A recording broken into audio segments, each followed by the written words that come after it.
በስመ አብ ወወልድ ወመንፈስ ቅዱስ አሐዱ አምላክ አሜን።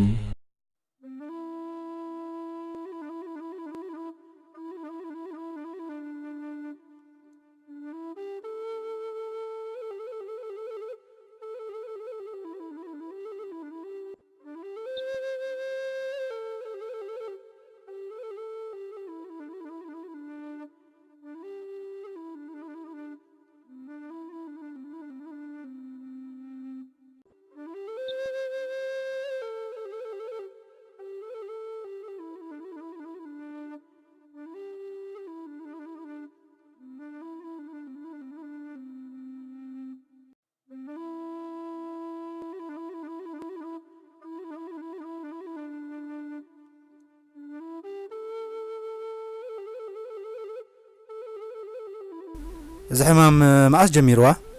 مطبحت دحر مقبرة يجميروا أقدمكم تتوكسن نيركم إذا حجي أقاطي مزولة شجر كوجد متقالة نيرو بزخونة كم زيوم عينة حمامات فيزيوثيرابي تكندن انكون عماراتي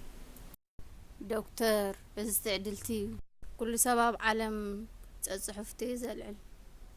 أبزع عودزي بزحات حجزت مصنعتات هلو بقى ذاكر مصنعت مرمر انت غير ليو كوميت بالي تسفايت قرصي أبزوان زي تسفقت قرصي يبلكن بزخونة نايدقاف ورقات كتصحفلك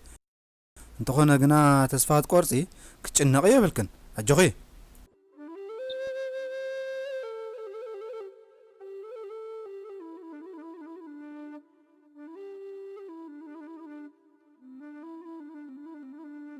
كناتا كم يا دكتور ناي قدن نابزل على حكمنا خد كيد اللوا فيزيوثيرابي كحجزا يخيلي زي ازي تقامي نغزيو زمدهاني بتخاتالي تصدو انت حجزا صبو انت زي حجزا قنا نغلغلك إلاتات ناي متني امرو عصمتن كنوكس علنا نحنا تخنغبرو نخيل خنغبرينا اتنا دغف ورقات كدكتور نحجي تخغبرو زخيل زطرايو እግዚአብሔር ይحግزكم يقنلنا دكتور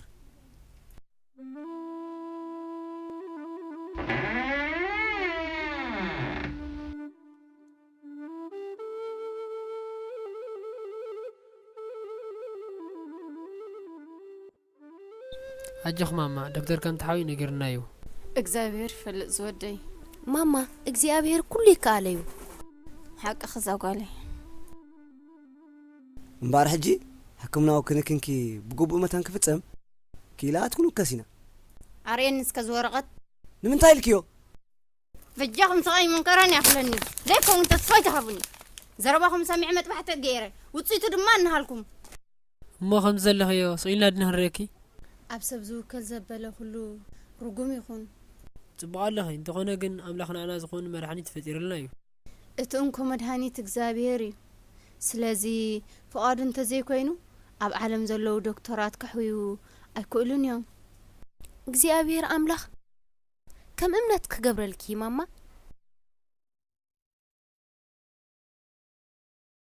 እግዚአብሔር ንዓይ ክብል ይሐልኩም ከምዚ ለምሰኹም ምህላወይ ንዓይ ኹልዩ ጸሎትን ቅዱሳት መጻሕፍትን መንባብ ሰላም ይበኒዩ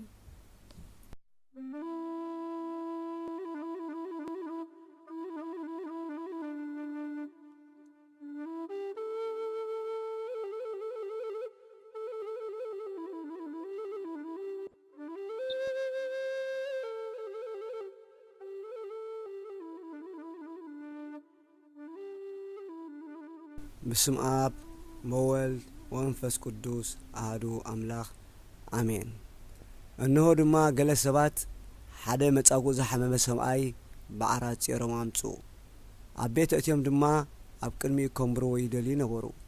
كابز حساب استلعله كما غيرمكم زاتو مسچنقوم نامنا حسديبو امو طب افريسوم مس عراتو اب ماكل اب قدم غويتا امبرو ኢየሱስ ድማ እምነቶም ምስራኤ አታሰባይ ይብለካ አልኹ ኃጢአትካ ተሐዲግልካ እሞ አራትካ አልዕልካ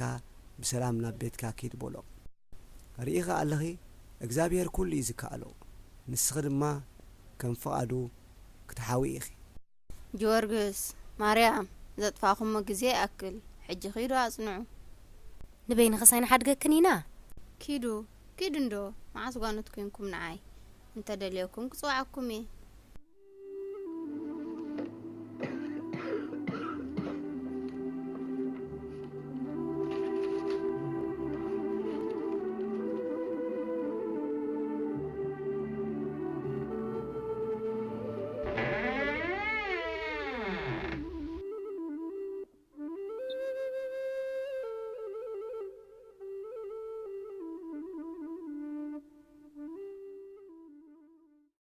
بزز رأنا ينسى معناين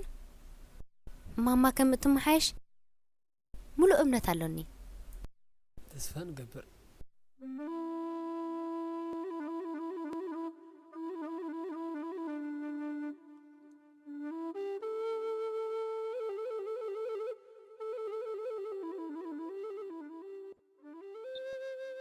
او ناي محرت أملاخ إيسوس كريستوس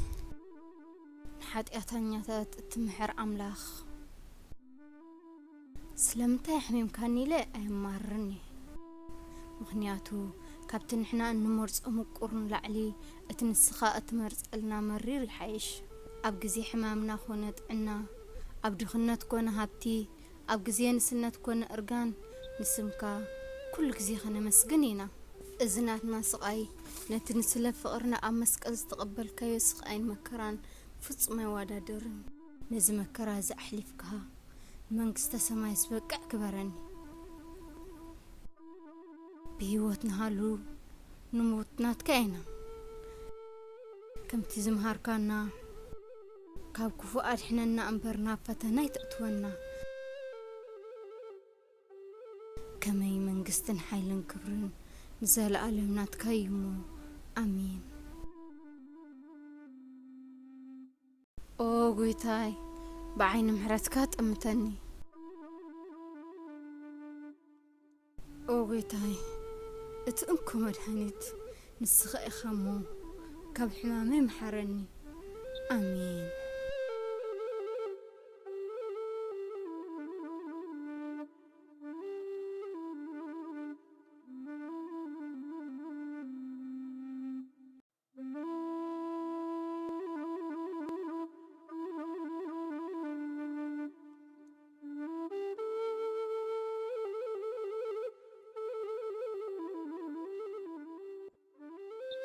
بابا كي نسخة عرف دخين كاي خزلخا نحنا كو نصنعينا زلنا نونو مريم حجي كدك ساكلني كساب زلكم كان بيبي كده انا صنعي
እግዚአብሔር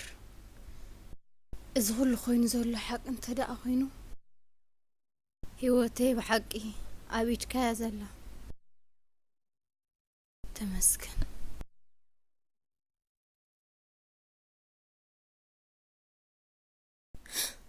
እውይ በስመ አብ ወወልድ ወመንፈስ ቅዱስ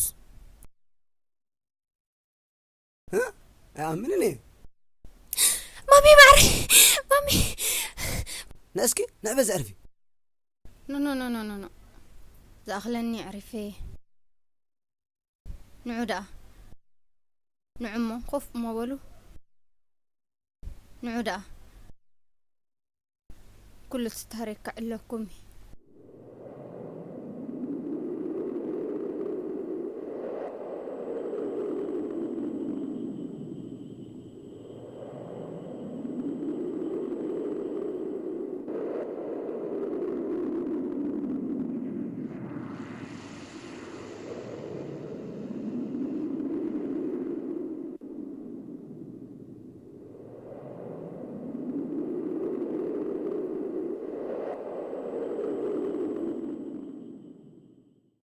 أبونا إذا قدس مني كسع زرد أنا سأمري مساي نبرن أنا عسرت خلط عمز عدم قدس أبو سميع فلتن أما تاريخ بيت كريستيان يتفلتني خمالتي كالون قدوس بفعام زبهال ود عسرت عمت قدوس أبو نيرويو نسو عبقد من نقوس أرانيوس نقوس نيأستوت بتبعات كريستيان مخانوس لازم أسكرين أب حمشاي كفل الزمن تسيفو زحلفن قدوس أبو إيو ريسو دما كسع هجي أبيت كريستيان أم الكسر تقا أستوت يركب بتوسخون كنيوس زتبه لي قدوس أبو أبال كان نايلو مسانتا تبهيلا تسوع زلا عدي زقم زنبر ودع السر تخلت عامة كله نسل حزب كريستيانن نخرستوسن كبل نطاوتات ناي نغوس مسجاد بمقبايو أب قدم نغوس أرانيوس ناي آتيس مس قربه نغوس دما بأغارو أسيروم نخوغوتو عززومو مانم سب كصورو زي كالمكرا تقبيلو دما بسماعيتنت حاليفو بدحر زي اتي بزعبه هلقيت أكميم مسكرنت ذهبه هصان زكارياس نبينو أبت إتوم سماعتا زندلو زنبر زوريا حدا زنصبارق رأي نتي رأي مسعل لهم بزحت سبات نابقو تأكبو مو بخرسوس دما أمنو بزي دما اتنقوس أسيرو نعوون نبوون بحاوخ ندو عززي كالوون قدوش ورح تولاد أكميم بنقوس تأسيرو فرق أكالاتو أنديدوم نتزقو سلا أكالاتو دما جو نسنيسوم أساقيوم دحر مقتال نسوقو أمنا دغناي تعدي سقيلوم نعواف حبوه بزي دما سماعت النت تقبلو جن حدا قدم حجي أنا زي فوت أزنور قدس أبو بأزي أدنى تأمر كحويني كال برقص إكاليو بحنت بيتا كريستيانن بقويتا إيسوسن كلاتنا يحوات إنا ولا بقوا بقزين تتفالينا بقويتا إيسوس حد انت داخوينا قنا نحد حدنا بمنفس نفالتنا مغنياتو نقزي أبيهي رقزيان بوتانا يوسنونيو وأبونا اتي أنا حج ذكر زخل اتلابس وزنا برها بعند ايت استسرح مسكلن اما عن طاعتي وزنا برا قلفني كا حبريتا خم ترداكو قدوس ابانب ودني حسيو كخون زخل نسو غنا ود 10 تخلت عامت كله يسمعتنا تقبلوا بيت كريستيانو دما اب سمانو ديو رسوون او يعرف زلو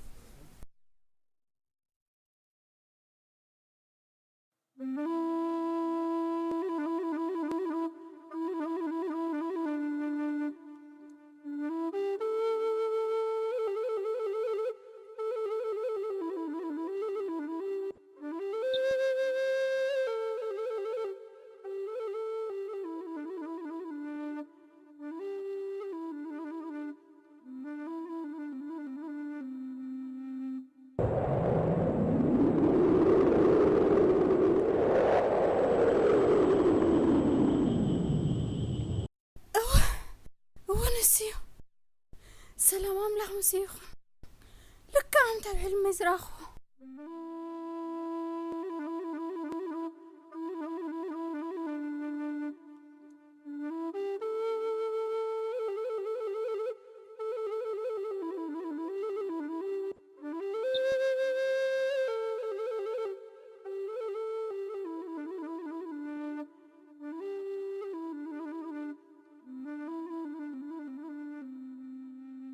ሰላም እንኳዕ ደሓን መጻኹም እንኳዕ ደሓን መጻኹም እንኳዕ ደሓን መጻኹም መጀመርታኹም ዲ ሓቂ እዎ ቦና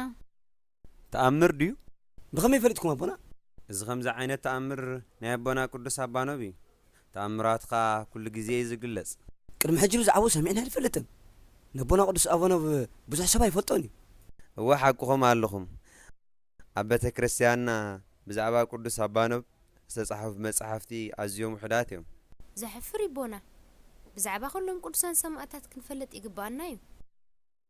ስለዚ በጃኹም ኣቦና ብዛዕባ እዚ ዓብይን ቅዱስን ኣቦ ክንፈልጥ እንደሎ ኣለና ደስ እናበለኒ ብዛዕባ ቅዱስ ሰማዕት ኣባኖብ ክዛረብ ሓጎስን ደስታን ይስማዓኒ ቅዱስ ኣባኖብ ኣብ ተልካኒ ሒሳ ዝተባህለት ዓዲ ካብ ኣዝዮም ውፍያት ዝኾኑ ክርስቲያን ተወሊዱ ስድራ ቤቱ ገና ብንእሱ ከሎ ብዛዕባ ፍርሃት እግዚኣብሔርን ፍቕሪ ቤተ ክርስቲያንን ክምህርዎ ጀመሩ ንሱ እውን በዚ ፍቕሪ ቤተ ክርስቲያን ሓዲርዎ ኣብ ጉባኤ ክሳተፍ ጀመረ ገና ወዲ 12 ዓመት ከሎ ድማ ስድራ ቤቱ ብዙሕ ሃብትን ንብረትን ገዲፎምሉ ካብዛ ዓለም ብሞት ተፈለዩ ከምቲ እቲ ዝጸዋዓኩም ቅዱስ ዝኾነ ስኻትኩም ድማ ቅዱሳን ኮኑ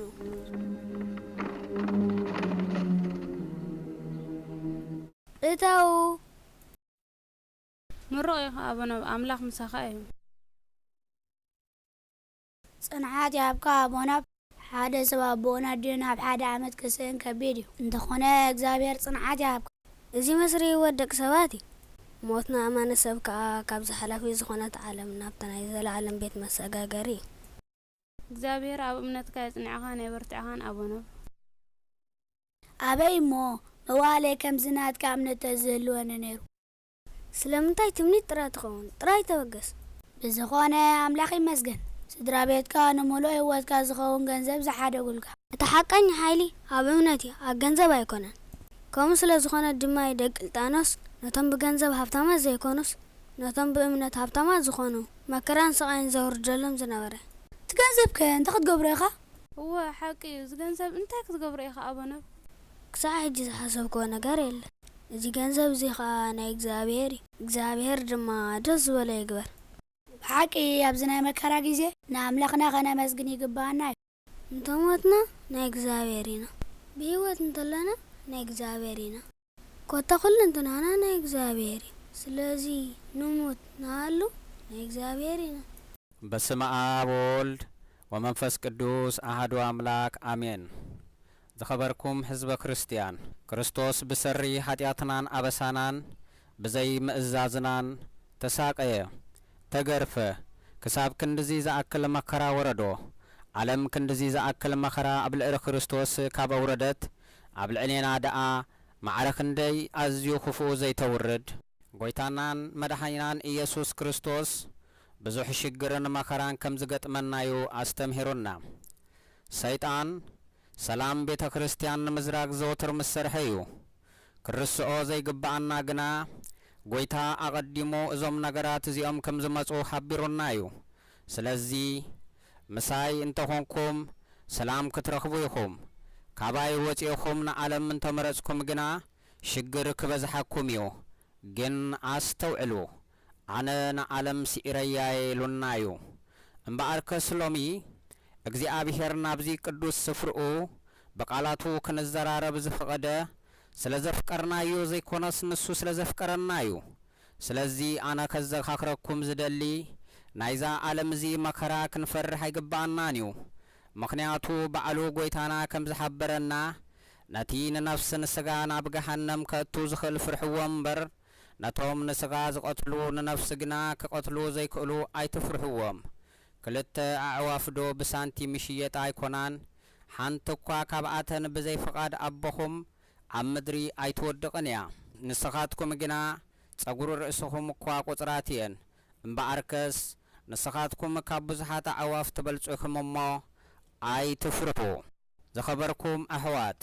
ብጸጋ ጥምቀት ኢና ምስ ክርስቶስ ሓደ ዝኾንና ንሕና ካብዛ ዓለም እዚኣ ኣይኮንናን ደቂ ክርስቶስ ኢና ስለዚ ንህይወትና ይሕዲስናያ ኢና دقيم بتمكت مس كريستوس كاب حبرنا انت موتنا ومسو حبرنا كم نتس رغوصيو منفس قدوس اب حواريا قدوس باولوس حديرو كم زمحرنا لنفسكم زي كونس كريستوس اباكم كنبر يقبا نحنا ابز عالم زي مس بزح شجرنا نبر زلنا انت خونا شجرن مكرنا اذا عالم ما ينفرهنينا مخنياتهم ز عالم زيا حلافيتيا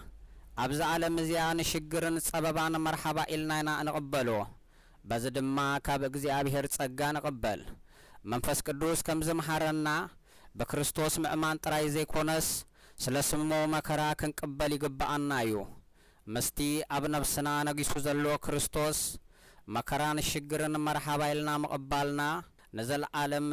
ኣብ መንግስቱ መስኡ የውርሰና አሜን።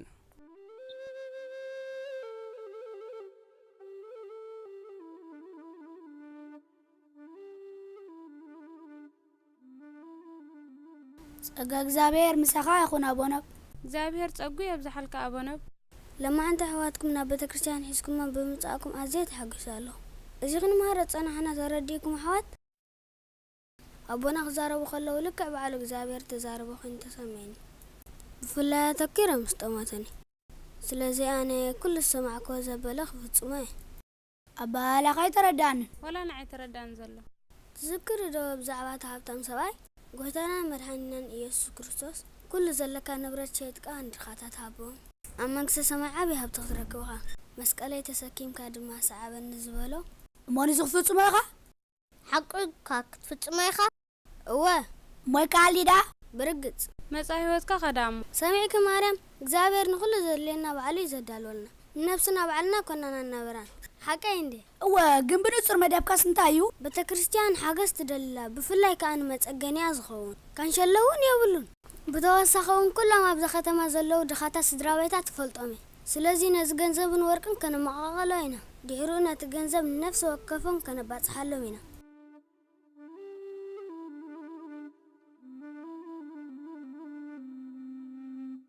زم قلعو ምግቢ ካብ ዘይበልዑ ሎም خلاي معلتهم እዩ سامع زي أملاك كم زجيرو خرس عنا يتولي يا زحفر زاربي امنت كابرتي موز خونتات زقاطي منا خلو أملاخنا زبل ولا قد ولا دان ترسعت أنا قنا يرسعكم مني زم قول عمون تخقبرمي كلاي معلتهم كويو ازي سرح اكزابيهريو سرح يايكونه سرحك يكونه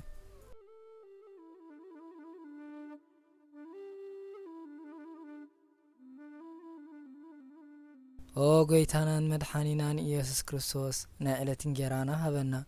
አባኻ ንወከል ኣለና አሜን።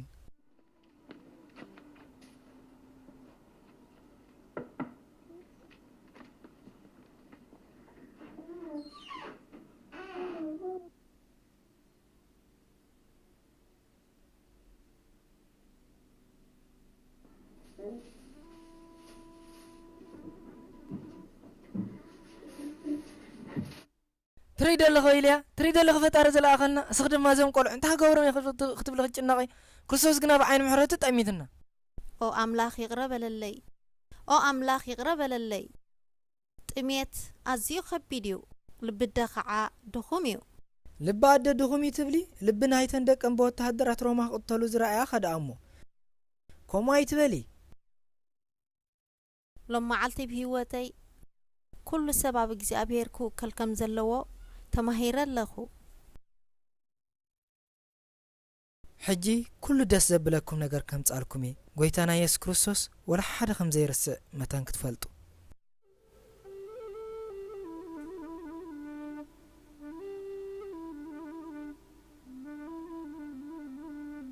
يغني الليل لما أنت بتعمي أشجركم زي أشجركم زبالة يكون نجوبونا يو بحكي كم لما عندي سجبرنا تقوارك وغيرو زحكو سنيلة مسخمو علي بتعمي دسيلني جينا أملاك قاطس لكم الزجبرنا قدام يسقمتي انت خلايك نحنا خافتم اسم كريستوس يلوم سمعت الناس تقبلوا نايمنا جيغانو بيت كريستيان الناسنا بروح معلتي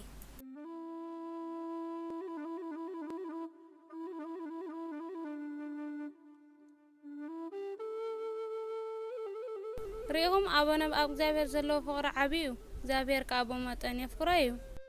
أملاخنا أبونا بطرح زي كونس نقول لنا ماري يفكرنا إحنا دم قابنا أبونا بغيرنا إكزابير كنفكره كبانا أو قويتاين مدحانين إيسوس كريستوس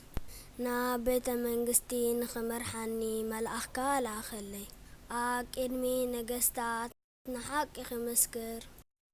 كنافري كفت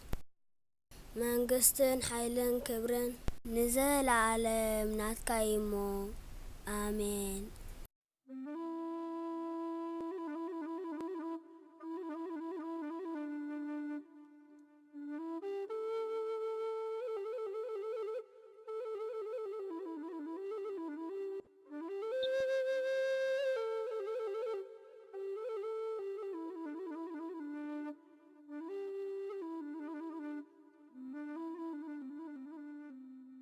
أبو أزيد أمديو هو زودي نزنا حرشا وتازي بمورار تمالي رماوين وتهدرات وزحا سوات قتلهم قالي كأ نسكال أتولتنيات كوينات حقزن نيرا اتم وتهدرات نقالي رأيوا حدا كبعاتهم كأخ عمس عفتني انتخونا قنتهم من اسيات تقاومهم دليتهم سلزي فتسقم دما هارومنان أقافعنان أنا خاء ناب إيسوس كريستوس محرة أوردلنا نابل كترعه بدحر زي سمناي كريستوس متصوعه اتمرح يوم كريستيان بهم كأ بلومو كريستيان بهم خانهم بسيفن بخران جيرن قتلوهم محجر أبزي تايت قور لهم نزمري ساسات انت زي كبيرنا يوم نزي فاسيس ولا دمدمان تزي حسيبنا يوم تملي سونتهم سرفنا قتلنا مخانهم حبيرمنا سلازو غدي أبزلهم مرة دامو مع صدم تسطخينا كتفو ناس لزدلي امبر كهالمغنيات يبلو من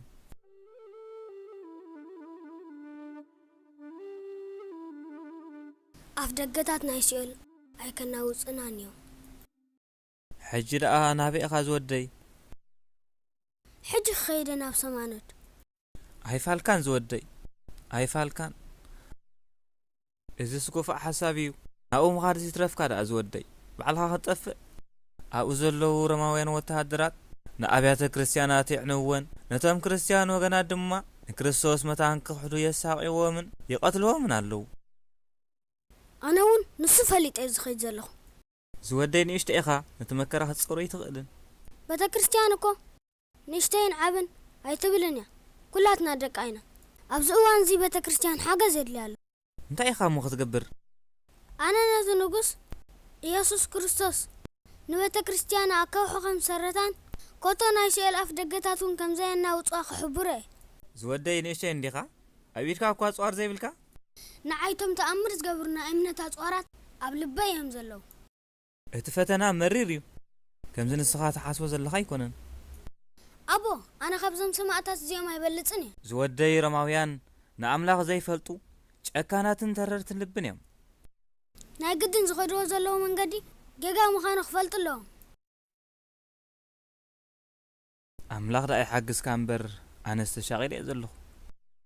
እቲ ንስለ ክርስቶስ ህይወት ዘጥፋእ ክረኽባ እዩ ሰብ ንኩሉ ዓለም ረቢሑ ንገዛእ ርእሱ እንተጥፋእስ እንታይ ረብሓ ኣለዎ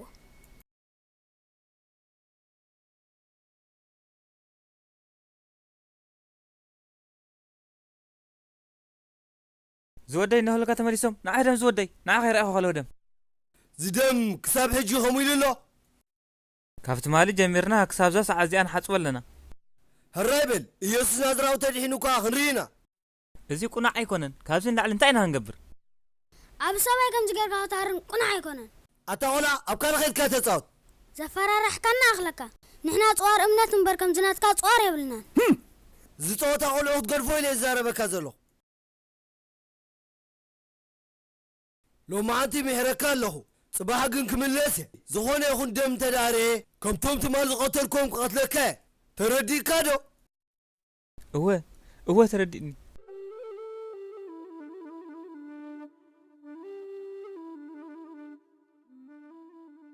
الزينة يتشكى ناس سرحيو እግዚአብሔር ባዕሊ ይፍደዮም أملاخ مسانا خاب كونه من يزق أومنا بتعمل منفع زودي لو ما عنت عدل غير كان لها دحر حجكن كم زي ترقم عرف أبي دوز حسسب ندحريت كتأمت يبلن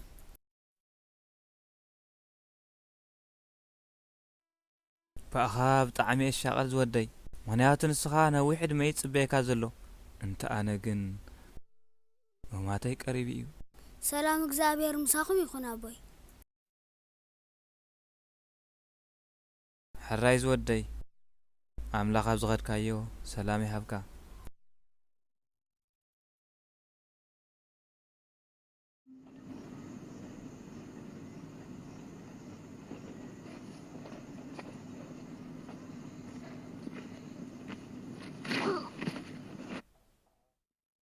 اوف واز من قد نوح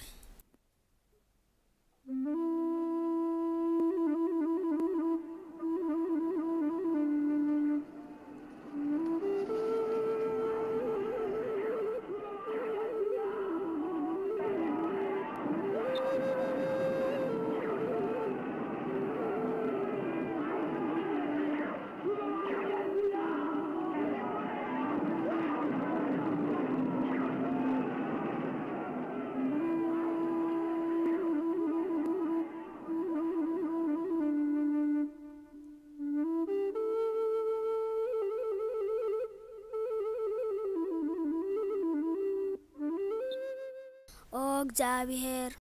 ከምቲ ንሰብ ጥበብ ብኸኸብካ መሪሕካ ናባኻ ዘምጻእካዮም ከምኡውን ነቶም ንዓኻ ገዲፎም ንኻልኦት ኣማልኽቲ ዘምለኹ ናታቶም መስዋእቲ ንዒቕካ ናይ ኤልያስ መስዋእቲ ዝበልዕ ሓዊ ሰዲድካ ከም ዝተቐበልካዮ ንዓይ እውን ጸሎተይ ተቐበል ኦ ኣምላኽ ከምቲ ንኣዳምን ንደቁን ጸሎቶም ሰሚዕካ ካብ ውድቀቶም ኣተንሲእካ ናብ ገነት ዘእተኻዮም ንዓይ እውን ንጸሎተይ ሰሚዕካ ንስለት ቅዱስ ዝኾነ ስንካ ደመይ ከፍስስ ንኸበራትዓንን ንኽድግፈንን ንመልኣኽካ ለኣኸለይ ሰላም ንዓኻ ይኹን ቅዱስ ኣባኖ ሰላምታ ካብ ኣምላኽ ተቐበል ደስ እውን ይበልካ ኣነ ሊቀ መላእክት ሚካኤል እግዚአብሔር ከጻናንዓካ ናባኻ ልኢኽንሎ ጽባሕ ተንሲእካ ናብ ንጉስ ኪድሞ ብዛዕባ ኣምላኽካ ዘርዚርካ ግለጸሉ ንሱ ድማ ንሰለስተ መዓልቲ ከሳቒካ እዩ ኣነ ከዓ ሓይሊ ክህበካን ከሕዌካን እየ بدحريو ناب أتريب وسيدوم كساقيخايوم انتخون أنا سيطانن سراويتون متان كسعارو أباخا زلني فقري كغلتي أبزخت كايو بوتا أنا مساخاي سلام እግዚአብሔር أملاخ مساخاي يخون تمسجن أملاخي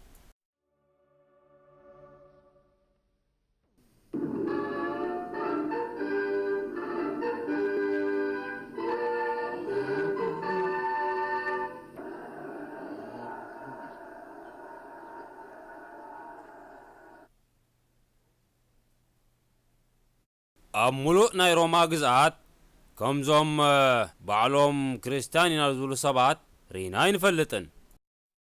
لساتهم جنا أملاخنا نبجنت كتونا يلوم يمزامنو بغماي كم بغم زبلو أي فلتن فرحاتن دغماتن يوم أبيدوم سيف كراكون أمني أي حزون مزو كل دغاماتهم دما يوم أنصار رماويان دو كنبلينا زبلو زلو سلازي ولا حدا خقبرو زخولنا غير يلن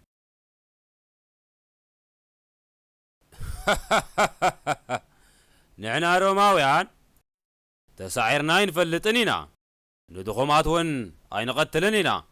مخنياتون إحنا حيالاتن برتعتنينا انت غونيتهم دخماتون انت دقا زخونة تقاومو أنصار نقسنة رومال علوم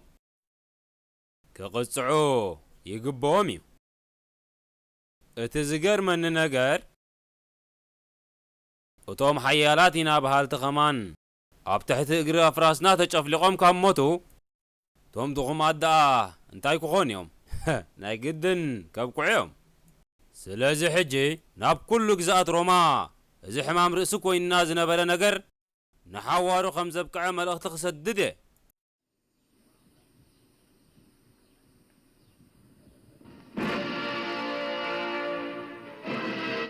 ኣብ ሰማይ ከምዚ ጌርካ ክታርን ቁናዕ ኣይኮነን። ኣታቆላ ኣብ ካና ኸይድካ ተፃወት ዘፈራርሕካና ኣኽለካ ንሕና ፅዋር እምነት እምበር ከም ዝናትካ ፅዋር የብልናን። ፈሪሕካ ድኻ? ኣነ ብጎይታ ኢየሱስ ክርስቶስ እየ ዝኣምን። እቲ ክትገብሮ ትደሊ ከዓ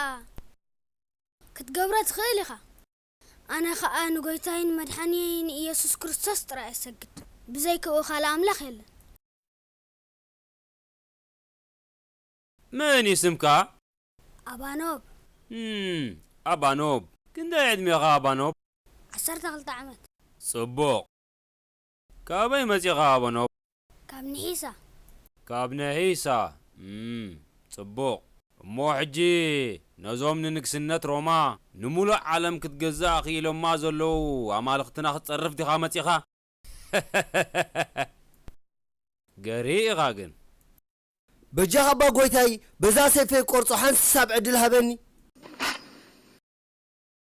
ክላ ኣግደፎ ህፃን ክትቀትል ምኽንያቱ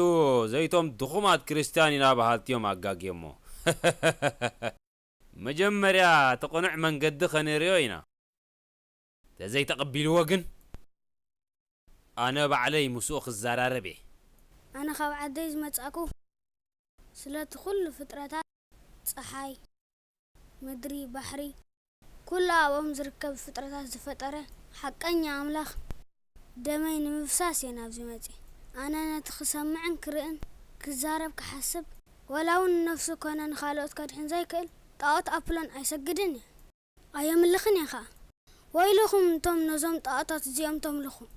ከም ሓቂ ንስኻ ንፉዕን በሊሕን ቆልዓ ኢኻ ማእሰርቲ ግን ክትፃወር ኣይትኽእልን ኢኻ ዘረባይ እንተሰሚዕካ ግን ኣብ ንግስነተይ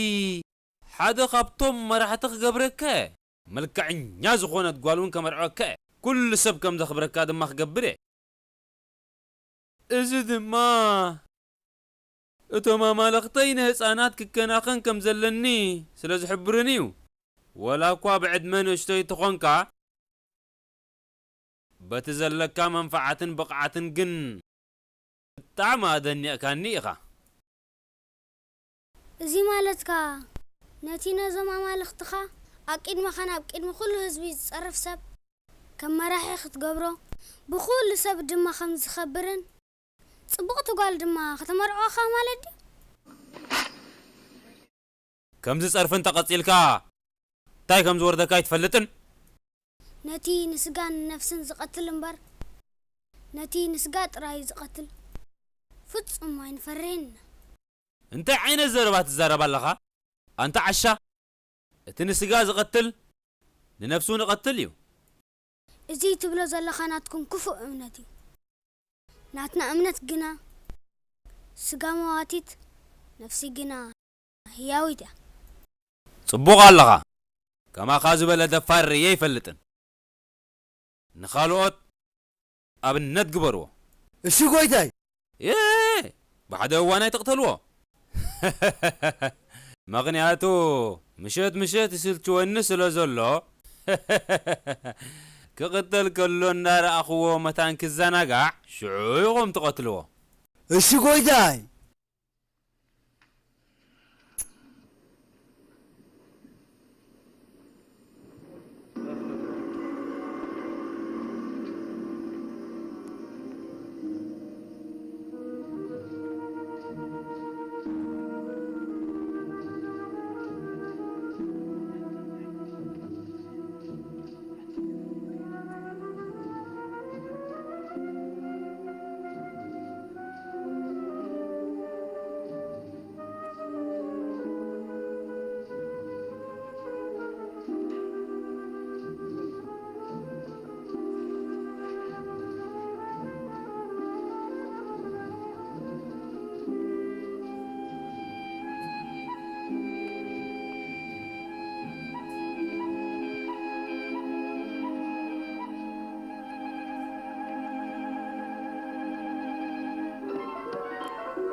ጎይታይ ብዛዕባ ዝቆልዓሎ ምሸታይ መደብካ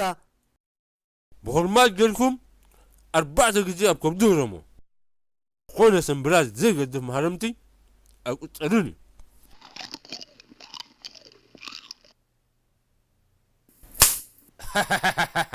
እዚ ከም ማህረምቲ ይቁፀርን እዩ ናይ ግድን ብዓይነይ ደም ክርእለኒ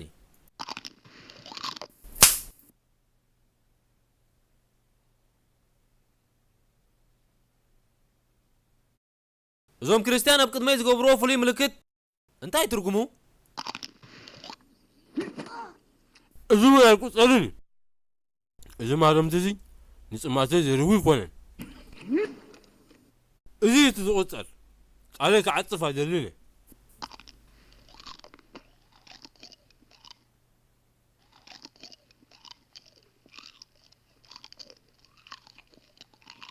ነቶም ነዚ ሰላም ናይዚ ከተማ ክዘርግን ክቐተለናን ኢሉ ዝመፀ ሽፍታ ኣሕሊፎም ዝሃቡና ኣማልክትና ምስጋና ይኹንሎም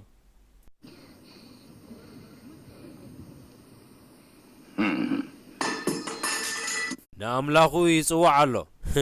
ተዳዲሒንዎ ከዓ ክንርእዮ ኢና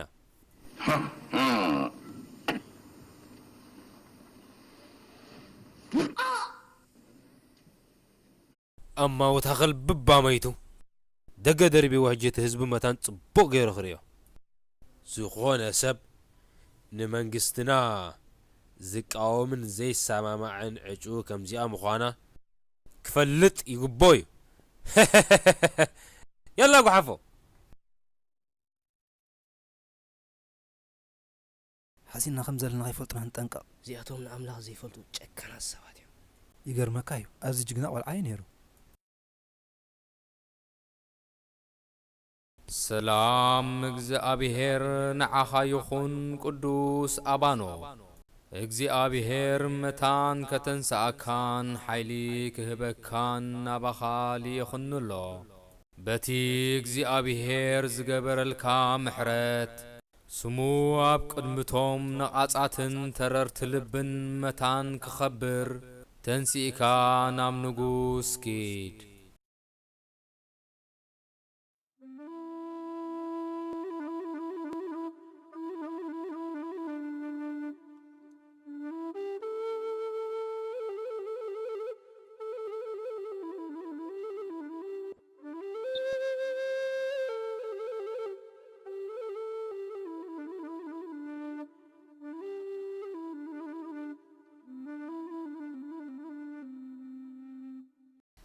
ጎይታዬን መድኃኒዬን ኢየሱስ ክርስቶስ ስምካ ዝኸበረን ዝተመስገነን ይኹን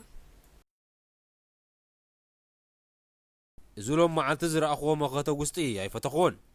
ደሓን ካብዚ ዝበልፅ ምርኢት ክነቕርበልካ ኢና ጎይታይ ኣብዚ ሕጂ እዋን ናይ ሮማ መኸተ ውስጢ ኣሰልቻው እናኾነ ይመጽእ ኣሎ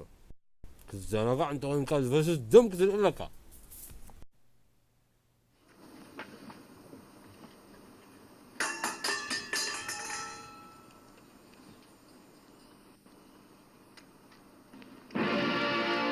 ልኬር እዚ ኩሉ ዓመታት ኣደናጊርኒ ይፈልጥን እዚ ዝርእዮ ዘለኹ ሕልሚ ዲ ወላ ጋህዲ ኣብ ኩሉ ቦታታት ደልየስ ኢነካ ንኣምላኸይ ምፀዋዕክዎ ከም ዘድሓነኒ ርኢኻ ዶ ስለዚ ካብዚ ዝዓቢ ተኣምር የለን ሕጂ ኸ ነዚ ኩሉ ተኣምር ርኢኻ ከለኻ ነዞም ብእምኒ ዝተሰርሑ ጣዖታት ዳኻ ተምልኽ ወይስ በቲ ህያው ኣምላኽ ክትኣምን ትደሊ ኢኻ እንታይ ከም ዝተፈጸመ ተረዲእኒ ኣሎ እዚ ኩሉ ትገብሮ ዝነበርካ ምልክታት ከዓ ፈሊጠዮ ኣለኹ እዚ ከዓ ስራሕ ስራ እዩ ንሱ ከዓ ካብ ሞት ዘድሓነካ ንመጀመርታ ግዜ ትእምርተ መስቀል ካብ ሞት ከም ዘድሕን ሓቂ ትዛረብ ኣለኻ ኢየሱስ እውን ኣብ መስቀል ዝተሰቕለ ምእንታና ክብል እዩ ንስኻ እውን ተኻፋሊ ነዚ ድሕነት ኢኻ ምኽንያቱ ንሱ ንሓጣን ይምሕር እዩ ኦፋ ኣነ ምዚኣቶም ምዝራብ የትክመኒ ኣሎ ካብኣቶም ወላ ሓደ ክርኢ ደሊነ ነዚ ከዓ ብሰንሰለት ኣሲርኩም ክሳብ ዝሞት ኣብ ቤት ማእሰርቲ ደርቢዎ ብከምዚኦም ከም ሓደ በደለኛን ሓደገኛን ቆፂሮም ከም ትእሰር ዝገበሩ ورا أملاخ مسجن كلكم زاكل مأسر سنسلة زي بلهم نسخاس ودع 12 عامات يا إذا كل حيل دقا كبير خيب كايو يسوسي نزخل مكرا ختصور حيل زابني نسنا تم زي رورات أي رورها لمني ولا تفتح سم كرسس نتوعها نبر خمالدي ولا خمزي لين بر تمني تاجينا كلاتنا تخفلتنا يزبر ختم كوني أبسخونا أوان كابزخون وصلنا خينا زم وتهدرات ونخل كلنا يقولنا أنت خونا جناب زحج أوان تصح شبيت ما أسرت مصنحي نعاس كزودي كيد فرتات أمصالي بزعبازي أبونوب زبال قلعة تحدش نجار الله وقويتاي مستمشو عدت حدا جنياتات وسرات تأثير له تخونا نعومون أنصار من قصنا خلا علو يقصقصو مالو مونتاي غيركم مو قويتاي بمسرت زاسكا سمعت النت متان كي قبل هاي قتلنايون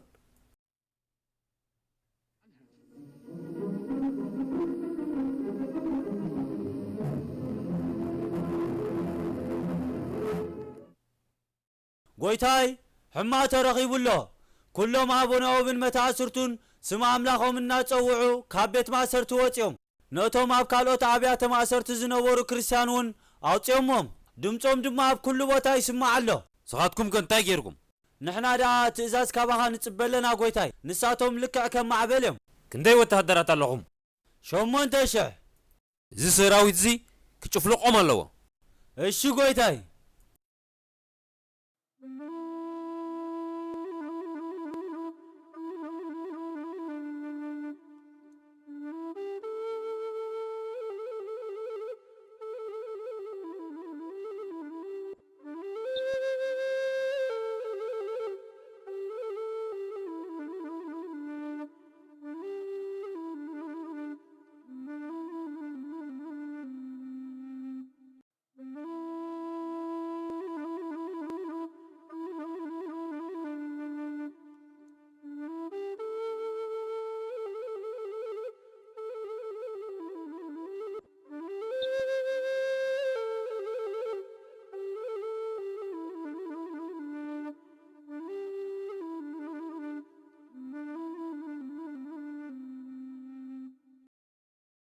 نأبونوب زمصو سبات ليحكم دو هو حجي بقلتف كمصو يوم قويتاي أزيو حدشن زيلو مدن تريو إذا كل دماونا عبي بسنسلت تأثيرو كله يفتسيمو زي تأثيرنا نير تزخون دا انتاي مقابره كبور نقص نسمو غني نزلو تنقولا كيت فانا عين عرفنينا تنقولا يكونن إذا هتفتفي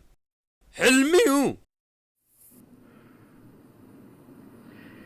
نحنا تكباراتك غتقوارص إلنا بيت ما سرتتيناكا نسخاقن نتوم مساكين دقوص يمكم زموت غيركا نبعلخا بيت ما سرتت عقبكا موتن هيوتن بقال كريستوس انبر اب ايتكا يكون نسخان ابزا كتما كاب تمص نحزب ذا كتما بصبيص كايو يخا سلازي لومي نزوم امالختنا انت زي سجدكا انا بعليك قتلكاي شعو أملاكا أنت هتحنك آخرية نسخة إخنا زخة ما ربش كازلخ هو نسخان نقص كادك الآنصن أنا جنا عبرأس النفس وكف سمعت قدسان ملأكت أخلي العوض كم برلهم رئي حج بقلت فوسيتكم أقرن لعلي روسن تحت غيركم سقلوا بدحريو نابا ما حدا رأى تريب صدوه شعو كل بتحت جزاتنا مخانط بوق غير خردوي بس زي ربح قلعه اذا علم التجزء دلا نكسنتنا بس ايكونتن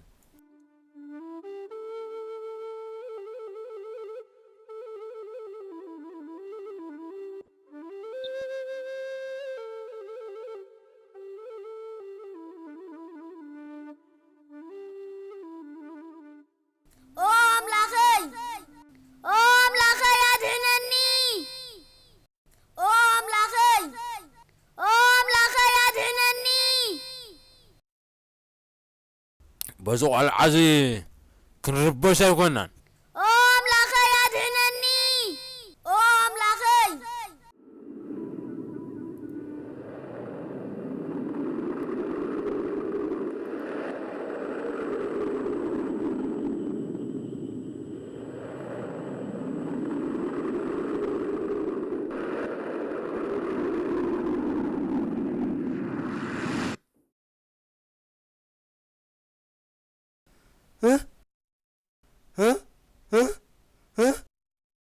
እንታይ እዚ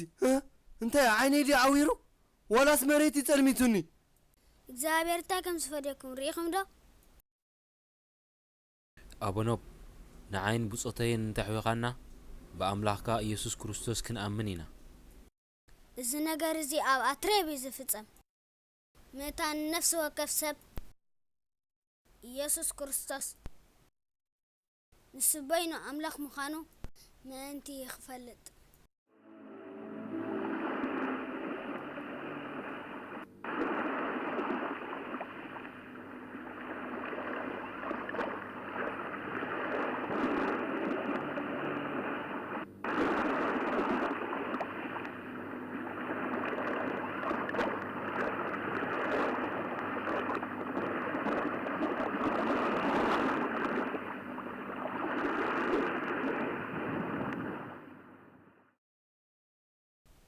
አምላኸይ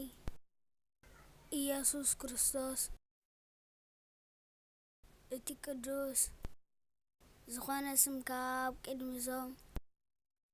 ነገስታት አትሬብ ምእታን ክኸብር ነዞም ሰባት እዚኣቶም መሓሮም ክሪኡን ክድህስሱን ዕድል ክትቦም ፈቓድካ ይኹን ከመይ ንሕና ደቂ ሰባት ኩልና ድኹማት ኢና ሓይሊ እውን የብልናን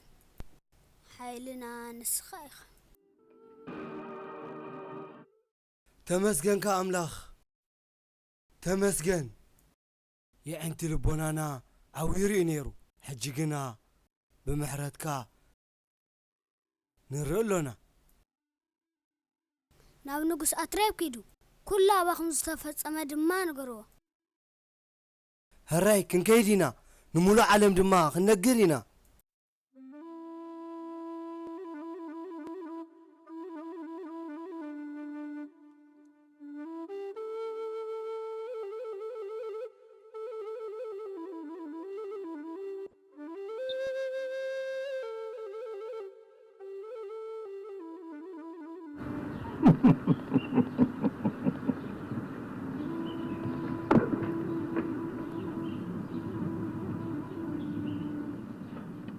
كساب حجي أبز أمنا زتنع كالخا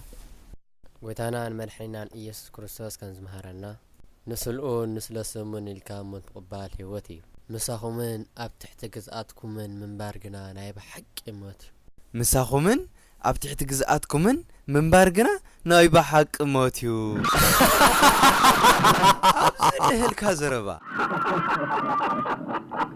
يلا وسيدكم تمريت وزر لهوت هابو اتزقرم زم سوات زي أتوم موتين هوتين في اليوم زي فلت مخانم يلا قحفو كان موت زفكر انتو اللخ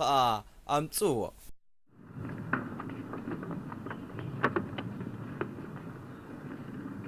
أبي ألم حدار سمانود تاكوينو مساحاتكم زي متى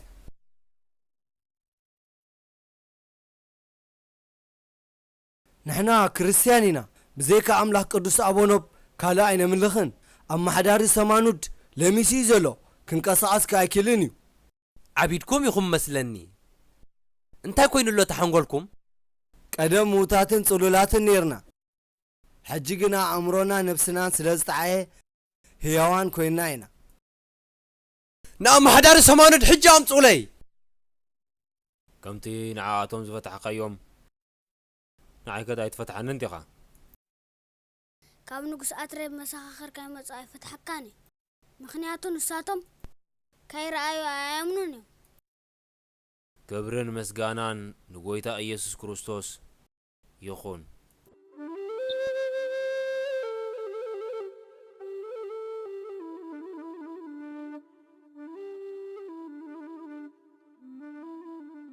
እንታይ ኢኻ ኮንካ ንዕኡ ሕተትዎ ጎይታ ኢየሱስ ክርስቶስ ስምካ ዝኸበረን ዝተመስገነን ይኹን ከምቲ ነቶም ዓዊሮም ዝነበሩ ወታደራት ዘሕወኻዮም ነዚ እውን ካብ ማሰርቱ ክትፈትሖ ልምነካ ኣለኹ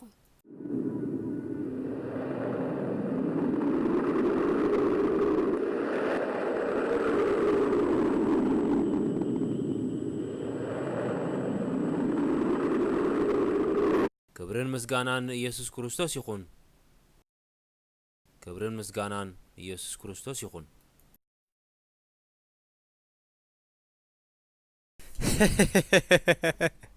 ከምኦም ተጸሊልካ ነዚ ዝሪኦን ሰምዖን ዘለኹ ኣምኖን እየ ንስኻ እውን ስምዓዮን ደጋጊምካ ዝተውዕለሉን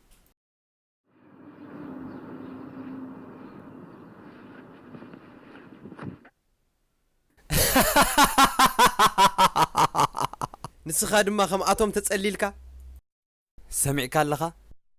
ንዓኻን ንሰራዊትካን ናብ ልብኹም ወይ ናብ ኣእምሮኹም ክሳዕ ትምለሱ ናይ መወዳእታ ሓደ ዕድል ሂበኩም ኣለኹ ተዘይደኸምካ ሕሸካ ኣብ እምነተይ ኢደያ ሂብን እየ ንምንታይ ግን ብህይወትካን ብህይወት ናይቶም ሰራዊትካን ትጻወት ኣለኻ ንሕና ብህይወትና ንጻወትን ኢና ምኽንያቱ ተዓዊትና ኢና ከም ዝተዓወትካ ርግጸኛ ኢኻ ልክዕ ከምዚ ኣነ ንስኻን ዘለናዮ ርግጸኛ እየ ኣመሓዳሪ ሰማኑድ ተዓዊቱሎ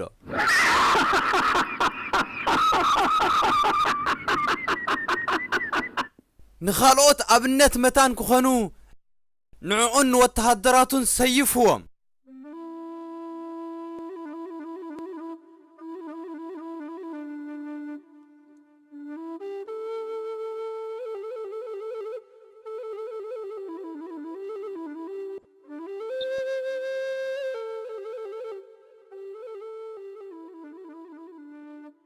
ነቲ በኣእምሮኦም ዝተጻወተ ቆልዓ ሂስኩም ሕጂ ናብ ዝምጹለይ እንተ ደኣ ነዞም ኣማልኽትና ሰጊድካ ነዚ ኩሉ ኣብ ልዕሊ ዞም ግዳያት ስራሕካ ዝኾኑ ሰባት ዝፈጸምካዮ በደል ይቕረ ክብለልካ እየ መጀመርታ ግን ንኣማልኽትና ክትሰግድ ኣለካ ይቕረ ክብለለይ ዝኽእል ጎይታይን ኣምላኸይን ኢየሱስ ክርስቶስ ጥራይ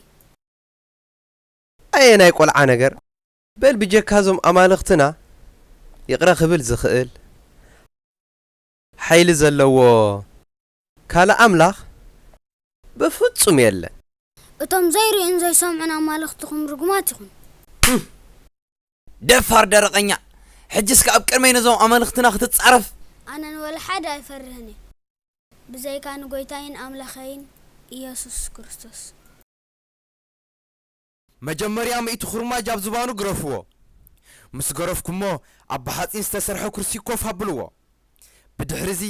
እቲ ናቱ ሃልሃልታ ሰማይ ክሳብ ዝዓርግ ብርቱዕ ሓዊ ኣብ ትሕቲ ኮፍ ኢሉሉ ዘሎ ኩርሲ ወሊዕኩም ሓሙኽሽቲ ክሳብ ዝቕየር ኣቃጽልዎ ሓሙኽሽቲ ክሳብ ዝቕየር ኣቃጽልዎ 97 98 99 ميتي ኦ ጎይታይን መድኃኒን ኢየሱስ ክርስቶስ ከምቲ ንሰለስቱ ደቂ ካብ ሃላልታ ሓዊ ዘውፃእካዮ ንዓይ እውን ካብ ዝሃላልታ ሓዊ ኣናግፈኒ ፍትወይ ኣባኖብ ጽናዕ ኣይትፍራህ እግዚኣብሔር ምሳኻ እዩ ኣነ እውን ሓይሊ ክህበካ ናባኻ ተላኢኸ ኣለኹ ካብቶም ክጐድኡኻ ዝመጹ መታን ከድሕነካ እግዚኣብሔር ወትሩ ምሳኻ እዩ ብስምካ ዝክር ዝገበረን ንድኻታት ድማ ዝረድእን እግዚኣብሔር ኣብ መንግስቱ ከውርሶ እዩ ኩሉ ግዜ ክጽልይና ኣምላኸይ ከመስግንኒ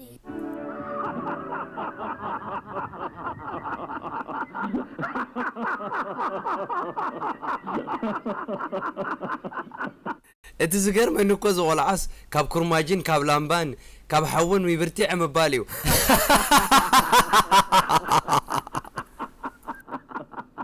ጎይታይ ነቲ ዘቃጸልናዮ ዝመስል ቆልዓ ናብዚ ከዓ ትደልሎ እንታይ ካብ ሽግር ናይ ዝቆልዓ እዚ ኣይንዕርፍን ኢና ግደፎየቶ እሺ ጎይታይ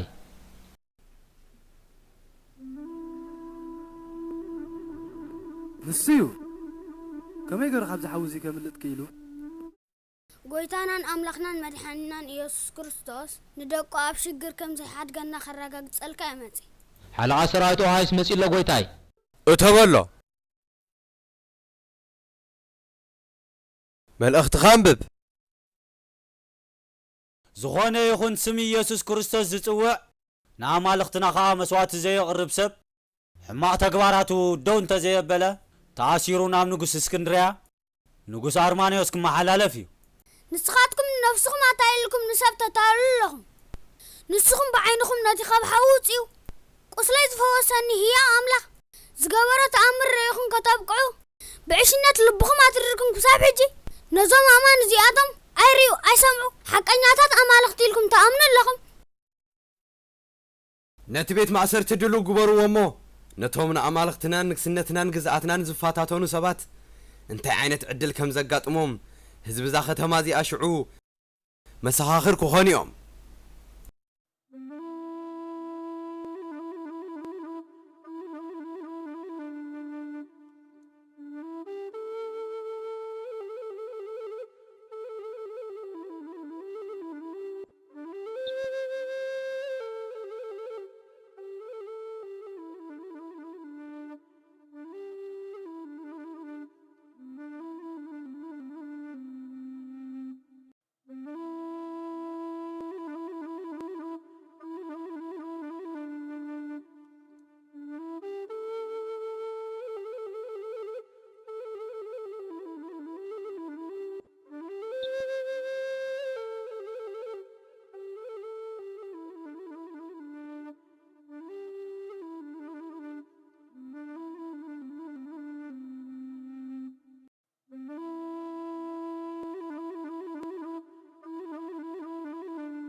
ብዙሖም ብዘየገድስ ንኹሎም ሰይፍዎም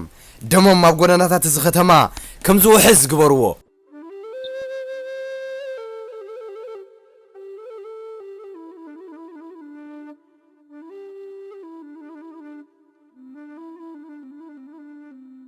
ብሰንኪ ድርቅናኻን ሕማቕ ትምህርትኻን ዘስዓቦ ናይ 800 ነፍሳት ደም ይሐጉሰካ ዶ በል ደም ናይዞም ሰባት እዚኦም ኣብ ርእሲኻ እዩ ዘሎ ግን ትእዛዛት ዲቅልጥያኖስ እንተደኣ ኣኽቢርካ ንኣምላኽና ኣጵሎን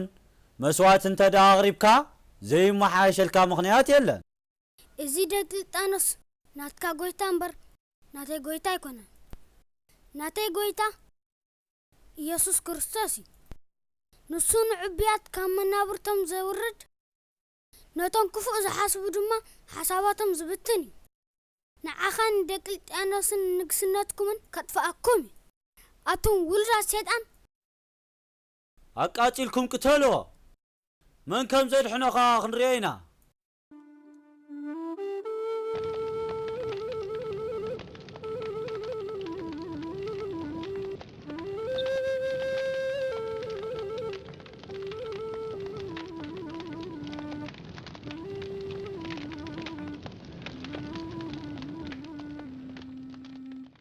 ንገድልኻ ቅዱስ ጅልዮስ ኣላቕፋሲ ክጽሕፎ እዩ ንዘለዓለም ድማ ብጥዑም ጨና ዝተመልአ ኮይኑ ክነብር እዩ በቲ ቅዱስ ስጋኻ ድማ ብዙሕ ተኣምራት ክፍጸም እዩ ንዘለዓለም እውን ዝተባረኸ ክኸውን እዩ ብሕማም ተሳቒዩ ናብኡ ዝመጸ ድማ ክሓዊ እዩ ኣብ ቤተ ክርስቲያንካ መጽዩ ሓሶት ዝተዛረበን ንቓላትካ ዘጋገየን ግን ምሕረት ኣይክረክብን እዩ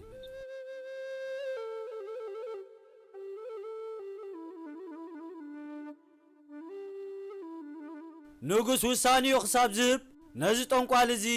ኣብ ቤት ማእሰርቲ ኣእትውዎ እቶም ነዚ ሓላፊ ህይወት ንዒቖም ነቲ ዘይሓልፍ ዝመረፁ ንሕቕፊ ናይ ዝዓለን ገዲፎም ንሕቕፊ ክርስቶስ ዝመረፁ ዝተባረኹ እዮም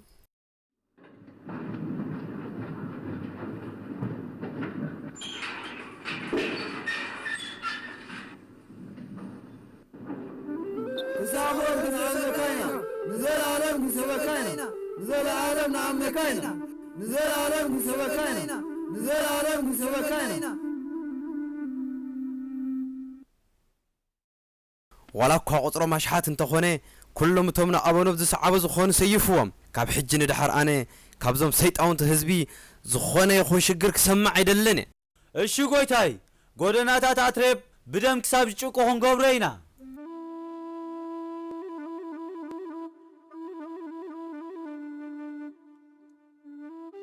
سمعان اندو وتهدر አቤት ጎይታይ እዚ ቆልዓ እዚ እንታይ ኢና ንገብሮ ኣነ ኩሉ ግዜ ንህቆትሎ ከምኡውን ስጉኡ ኣኽላባትን ዕዋፍን እንተበልዕዎ ኢለ እየ ዝሓስብ እንተኾነ ግን ንሱ ብኣንጻሩ ገለ ነገር ከም ዘይኮነ ኣብ ቅድሚ እኩብ ህዝቢ ትንስእ ኣሎ እዚ ድማ ንዘለና ዓብዪ ክብሪ ሕማቕ ፅልዋ እዩ ስለዚ ከምዚ እንተቐፂሉ ንጉስናይ ክፅመመናን እዩ እንታይ እንተገበርና ይሓይሽ ጎይታይ ኣነ ብመሰረት ሕጊ ደቅልጥያኖስ ናብ እስክንድርያ ክለኣኽ ኣለዎ ዝብል ሪቶ እዩ ዘለኒ በዚ ድማ ንሕና ካብ ሽግር ናይ ሰብ ዝነርፍ ፅቡቕ ኣለኻ ካልእ ኣማራፂ ስለ ዘይብልና ናብኡ ክመሓላለፍ ከም ዘለዎ መልእኽቲ ክሰድድ እየ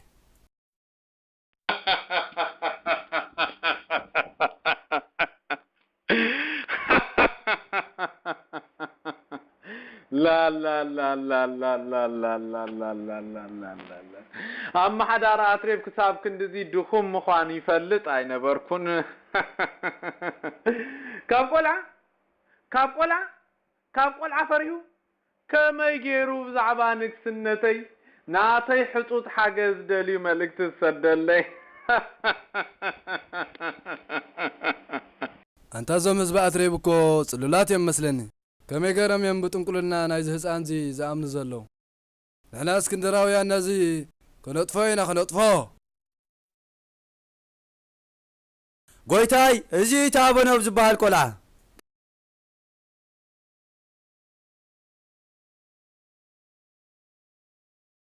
ኣነ ክርስቲያን ብምዃንካን በዚ ትጽውዓሉ ዘለኻ ጥዑም ዝኾነ ስም ስለ ትፈርሕ ብጭራሽ ኣይጠልኣካን ምክንያቱ ኣባና ነፍስ ወከፍ ሰብ ነፃ እዩ ንሕና ድማ ኣንጻር ዝኾነ ይኹን ሃይማኖት ኣይኮንናን በቲ ኣብ ልዕሊ ሮማውያን ወተሃደራት ዘንፀባረካ የትምዓት ድማ ብጣዕሚ እየ ዘድንቐካ በዚ ድማ ኣነ ከም ወደይን ከም ምኽትለይን ገይረ እየ ዝሓስበካ ንግዝኣትና ዘይትእዘዝ ተኾንካ ኣበኖ ንኣምላኽና ጵሎን ድማ ዘይተምልኽ እንተኾንካስ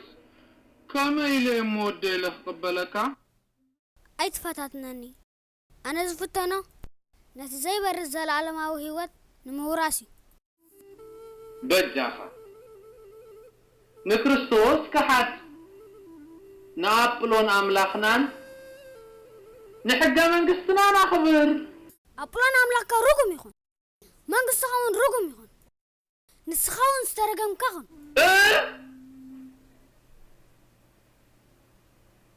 ነዊሕ ሓፂን ኣብሲንካ ብእዝኑን ብዓይኑን ኣእትወሉ ክሳዕ ዝመውት ድማ ኣብ ቤት ማእሰርቲ ኢኻ ደርብዮ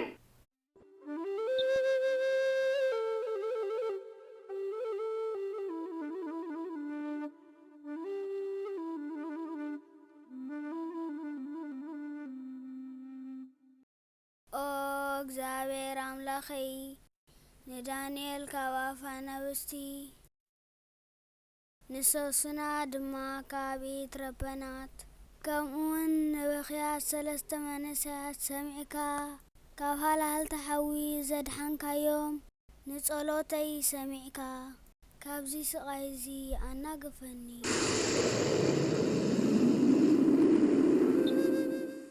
ስም እግዚአብሔር ዝተመስገነ ይኹን ስም ኢየሱስ ክርስቶስ ዝኸበረን ዝተመስገነን ይኹን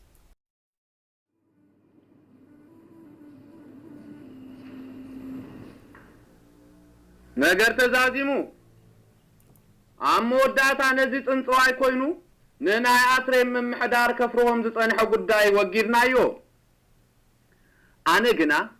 በዞም መራሕትና ይዝእዋንዚ ብጣዕሚ ይገሪምኒ ዘሎ ነዚ ዘይጠቅም ንሽተ ቆልዓ ማዕረክ እንደዚ እንተፈሪሆም አቢ ሰራዊት መጽኡ እንተዝዋጎም ዳ እንታይ ምገበሩ ብፍርሂ ዝአክል አንቀቂጦም መመቱ ማለት እኮ እዩ ካብ ብዝረሰነ ሓፂን ብዓይኑን ብእዝኑን መታ ሓሊፍና ካልእ እንታይ ክንገብሮ ንኽእል አነ ከም ዝጥርጥሩ አመሓዳራ አትሬት ነዚ ቆልዓዚ ያሳቂዎ እዩ እወ ርግጠኛ ኢኻ ነዚ ቆልዓዚ ስለዚ ፈርሖ እዩ ንሕና ከነጥፎ አሕሊፉ ዝሃበና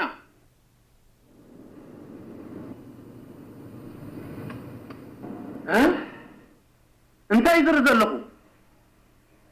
ነዝረ ዘለኹ ትሪእዎ ኣለኹ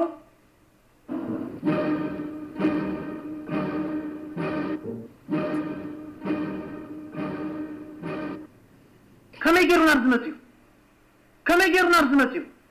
ንስኻ ናይ ግድን እወ ጠንቋላ ክትከውን ኣለካ ስማዕ ህጂ ንዓፍሎን ኣምላኽ ምንታይ ዘይሰጊድካ ቅድሚ ህጂ ተራእዩ ዘይፈልጥ ስቃይን መኸራን ክወርደካ እዩ እቲ ዝደለኸዮ ግበር ኣምላኽና ኢየሱስ ክርስቶስ እምበኣር ነቲ ንስጋ ዝቐትል ኣይትፍርሁ ንስኻትኩምሲ ነቲ ንስጋን ነፍስን ቀቲሉ ናብ ሲኤል ክእቱ ዝከኣሎ ደኣ ፍርሁ ኢሉና እዩ ላ ጠንቋል ኢኻ ናይ ብሓቂ ጠንቋል ስለ ዝኾንካ ድማ እቲ ስቃይ ንዓኻ ሓንቲ ይገበረካ ላ ስምዑ ጠንቆልቲ ጠውዑ ንጥንቁልን ሙሉ ጠንቆልቲ ጌርካ ምውፃእ ንሱ ይትዕንኮ መፍትሕ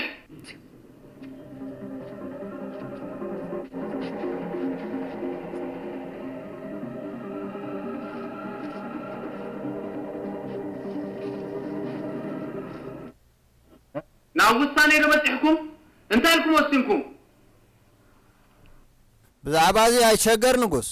ንሕና እቶም ሰለስተ ቀንዲ ሓደገኛት ጠንቆልቲ ናይ እስክንድራ ኢና አንጻር ናትና ጥንቆላ ደው ክብል ዝኽእል ፍጡር የለን ሕጂ ድማ ኣዝዮም ብርቱዓትን መርዛማትን ዝኾኑ ኣትማን ክነምፅእ ኢና እዞም ሰለስተ መርዛማት ኣትማን ጎይታይ ኣብ ሓደ ግዜ 500 ሰባት ክቐትሉ ይኽእሉ እዚ ሕንጫር ቆልዓ እዚ ግዳ እንታይ ሓይሊ ወይ ዓቕሚ ኣለዎ በሉ ነቲ ቆልዓን ነቶም ኣትማንን ኣብ ውሽጢ ጸልማት ዝኾነ ገዛ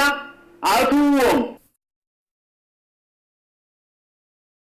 እንታይ ትጽበዩ ኣለኹም ኪዱ ከምኡ ግበሩ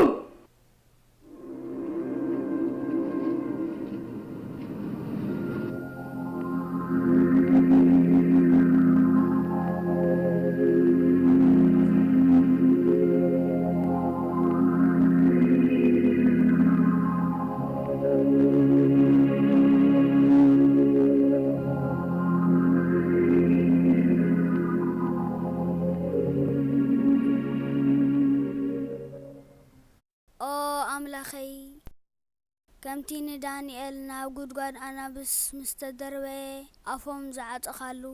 ንዓይ ድማ ምእንቲ ክቡር ስምካ ክትብል ነዞም ኣትማን ካባይ ኣርሕቆም ኣታርጉም ኣራዊት ሰላሙ ሃቦ ካብኡ ድማ ርሓ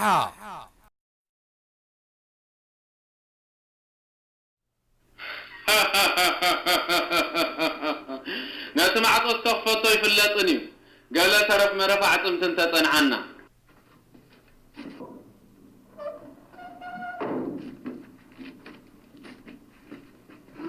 እንታይ ዝጸገም ኣይበልዕዎ እንዲዮም ኣያምኛ ጎይታ እስኪ ክሪያ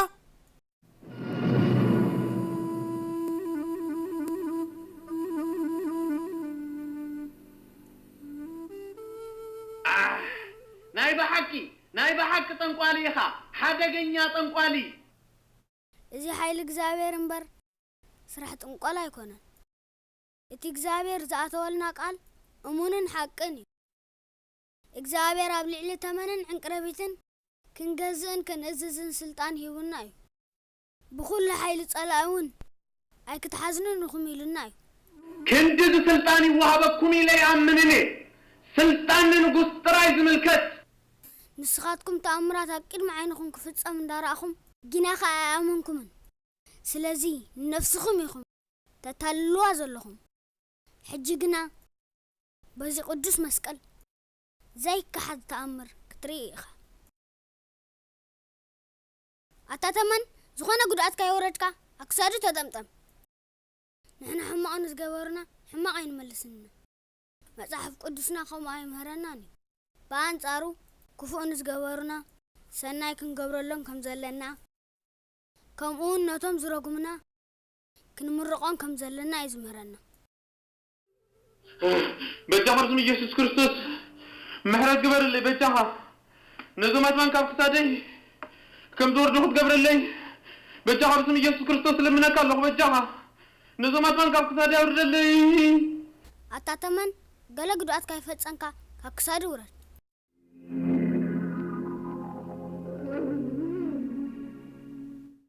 سمي يذكر ساز خبر أنت مسكينهم سمي يذكر ساز خبر أنت مسكينهم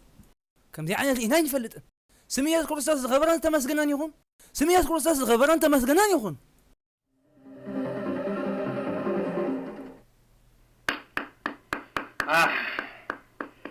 كابين لعلك خون أيكلن زوق العادي كابين لعلي كخون أيكلن بجراش السوخم زبالوها سلطانو كم زي حداقي بجراش زارب زلو كخون أيكلن زوق العادي أبلع علي كم زي عينتو لازك كافت سمه هو أنا بهوت كنبرن كمرحن بفتصم أيكلني أبقد ما مالختنا سجدت نقرب كجددي مغنياتو أذي قداي السناتون قداي هاجرنيو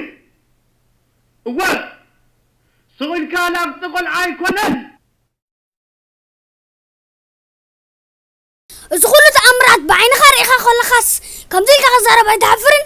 زي سلام بانزمر فيستوان صومو أفلحكم نزغل عابو دربيو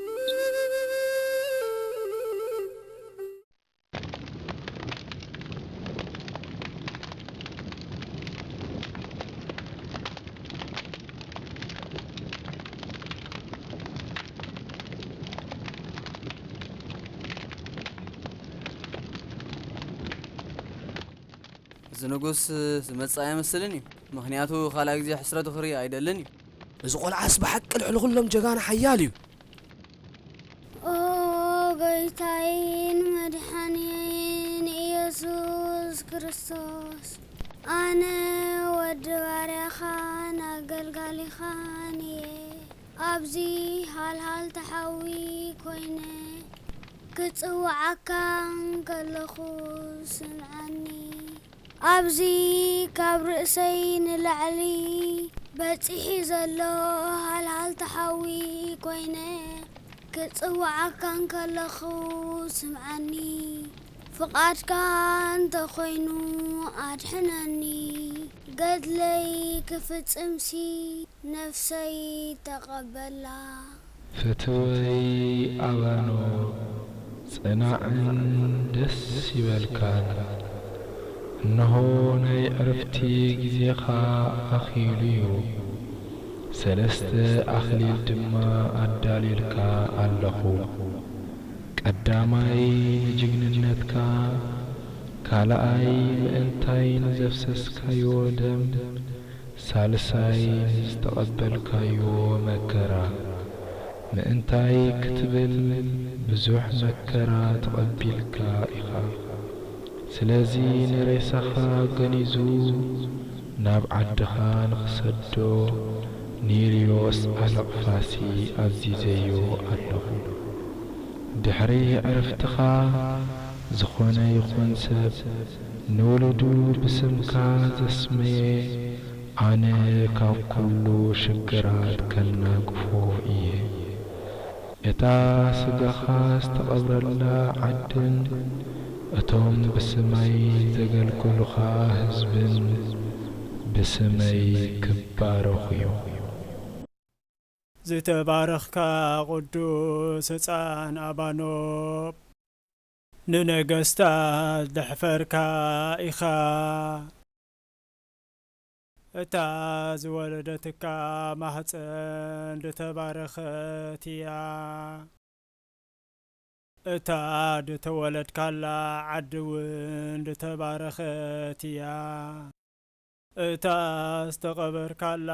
ዓዲ እውን ዝተባረኸት እያ ኦ ቅዱስ ሰማዕት ናይ እግዚአብሔር ኩሉ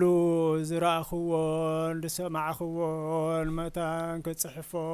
ሓንሳብ ክጸንሕ እልምነካ ኣለኹ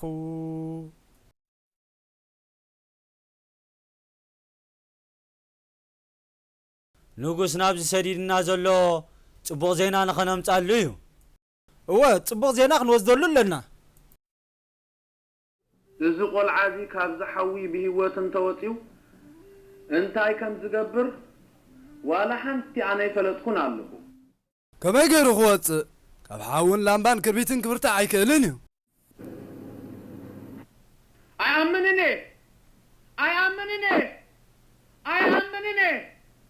ዋላ እኳ ሰይጣናዊ ሓይሊ ከምዚ ንሱ ዝገብሮ ዘሎ ክገብር ኣይክእልን እዩ ብካ እኳ ክንትፍትፍ ኣቢለዮ ውፋ ንዓኻ ኸየጥፋኣኩ ክነብር ኣይክእልን እየ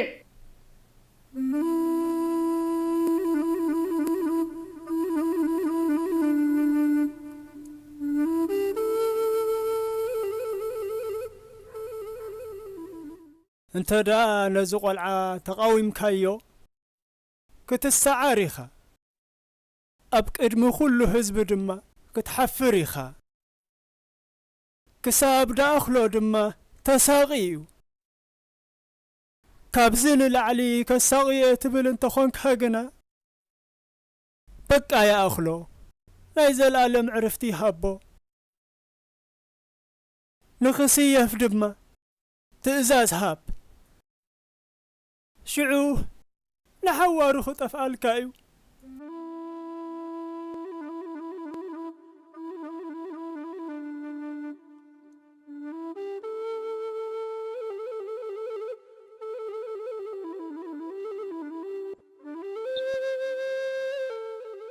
ይቕሬታ ግበረለይ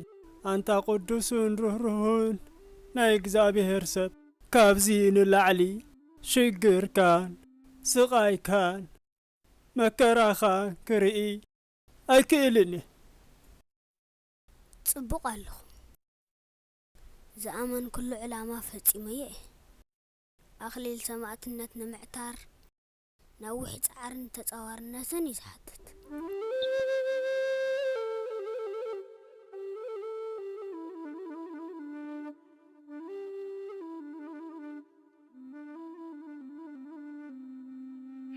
ሰይፍን አይቶን ሰየፍት ክትቆርጽ ኣለዋ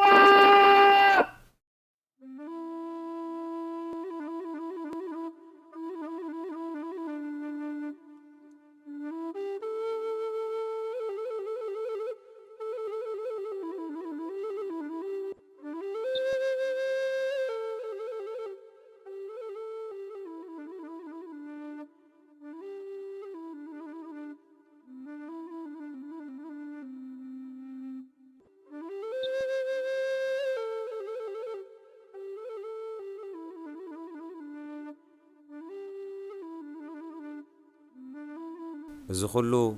እቲ ጥዑም ዝኾነ ታሪኽ ናይ ሰማዕቲ ቅዱስ ኣባኖብ እዩ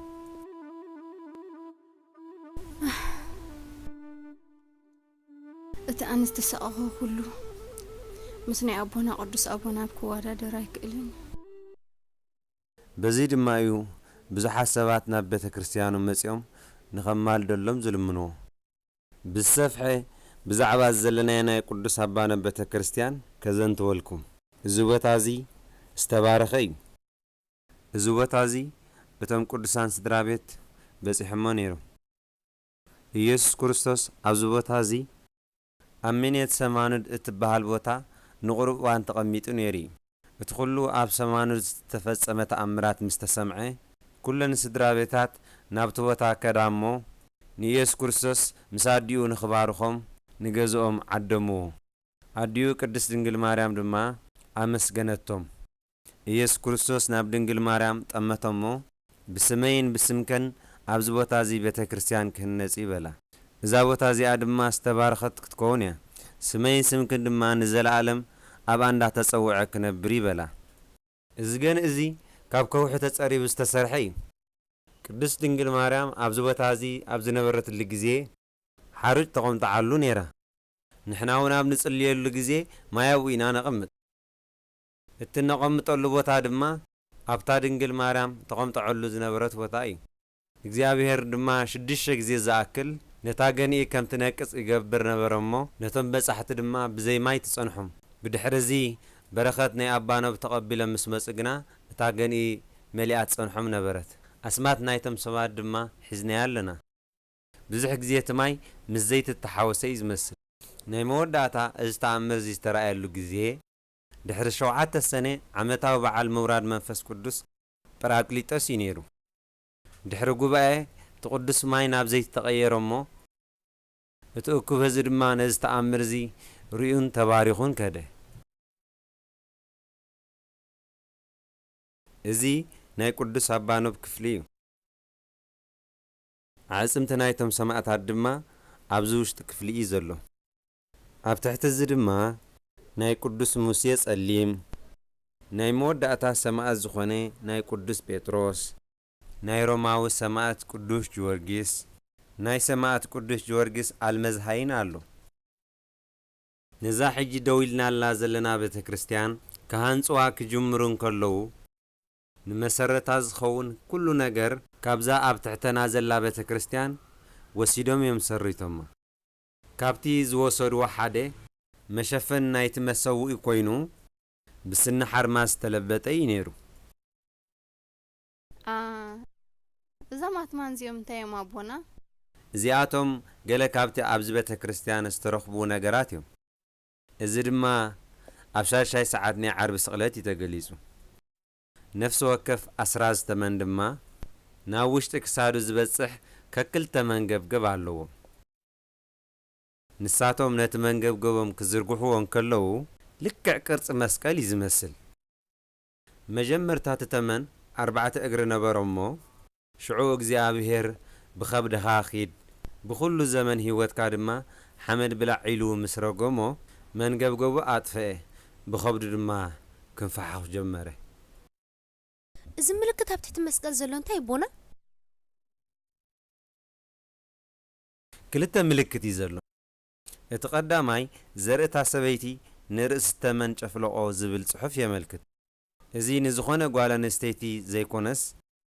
ንድንግል ማርያም ነታ ብዘይ ዘርኢ ተባዕታይ ዝወለደት እዩ ዝገልጽ ስለዚ ካዩ ርእስ ናይ ተመን ናብ ትሕቲ መስቀል ደኒኑ ዘሎ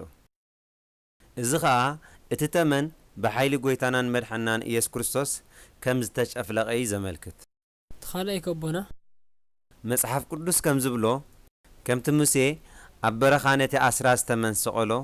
ወዲ ሰብ ድማ ከምኡ ክስቀል እዩ ኩሉ ብኡ ዝኣመነ ከዓ ናይ ዘለዓለም ህይወት ክረክብ እዩ ብሓቂ ነዚ ክንምስሎ ብጣዕሚ ከቢድ እዩ ምኽንያቱ ከመይ ገይሩ ኢየሱስ ክርስቶስ ምስ ኣስራዝ ተመን ዝመሳሰል ቅዱስ ጊዮርጊስ ምሁር ስነ መለኮት ከም ዝገለጾ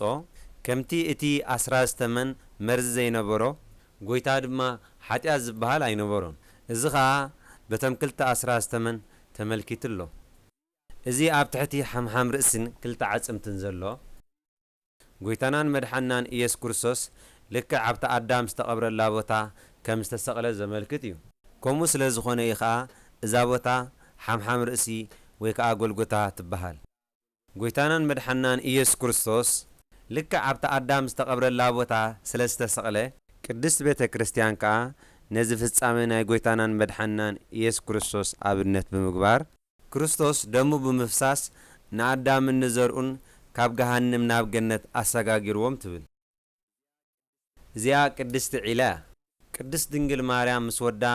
ናብ ግብጽ ክስደድ እንከላ ካብዛ ዒላ እዚኣ ሰትያ ቅድሚ 20 ዓመታት ብለያ ተረኺባ ፈልፋሊት ድማ እያ ኣምላኽ በዚ ማይ እዚ ገይሩ ብዙሕ ተኣምር ገይሩ እዩ እቲ ናይ መጀመርታ ተኣምር ዝተረኣየ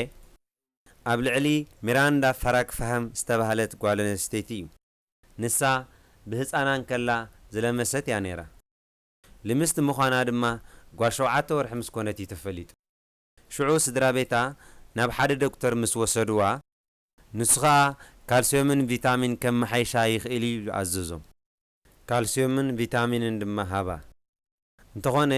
ክሳዕ ጓል ዓመትን ፈረቓን እትኸውን ዝኾነ ምምሕያሽ ኣይተረኣየን ብድሕሪ እዚ ስድራ ቤታ ናብ ሓደ ካህን ኣምፅዋ ንሱ ድማ ካብዛ ቅድስቲ ዒላ ማይ ቀዲሑ ንእጋራ ሓፀባ ካብቲ ቅዱስ ማይ ድማ ጥርሙዝ መሊኡ ሃባ ነዚ ተኣምር ዝገበረ እግዚኣብሔር ይመስገን እታ ቆልዓ ኣብ ውሽጢ ሓደ ሰሙን ሙሉእ ብሙሉእ ሓወየት ኣብዚ እዋን እዚ ድማ ንሳ መርዓት እያ ዘላ ክገርመኩም ሕጂ ንዝረኣያ ሰብ ብፍጹም ልምስቲ ዝነበረት ኮይኑ ኣይስምዖን እዩ ልዑል እግዚኣብሔር ኣምላኽና ስለቲ ዝገበሮ ተኣምራት ዝኸበረን ዝተመስገነን ይኹን በረኸትን ረድኤትን ናይ ቅዱስ ኣባኖብ ሰማዕቲ ድማ ክሳብ ሕጂ ይቕፅል ኣሎ በረኸትን ጸሎትን ኣማላድነትን ድማ ምስ ኩላትና ህዝበ ክርስቲያን ይኹን ኣሜን